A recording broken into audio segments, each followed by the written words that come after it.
Hi hello வணக்கம் மக்களே. இந்த வீடியோவில் நம்ம என்ன பார்க்க போகிறோம்னு பார்த்தீங்கன்னா, இப்போ ரீசண்டாக சோஷியல் மீடியாவில் எல்லாரும் பேசிகிட்டு இருக்க ஒரு டாபிக், ஏன் தமிழ் சினிமானால 1000 கோடி அடிக்க முடியலை? Why can't Tamil cinema hit 1000 crore? அது அவ்வளவுதான். ஏன் நம்ம தமிழ் சினிமாவால் 1000 கோடி அடிக்க முடியலங்கிறத பற்றி பேசும்போது ஒரு மூணு கருத்து எனக்கு வருது.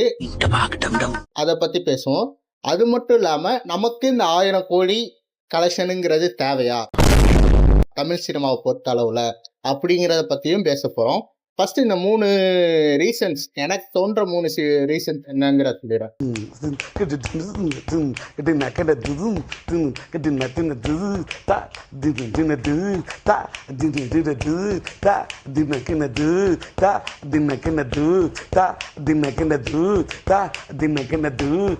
டேபிள் கிடைச்சா டேபிள் ஒண்ணுமே இல்லைன்னா புத்தகம் மட்டும் கிடைக்கும்.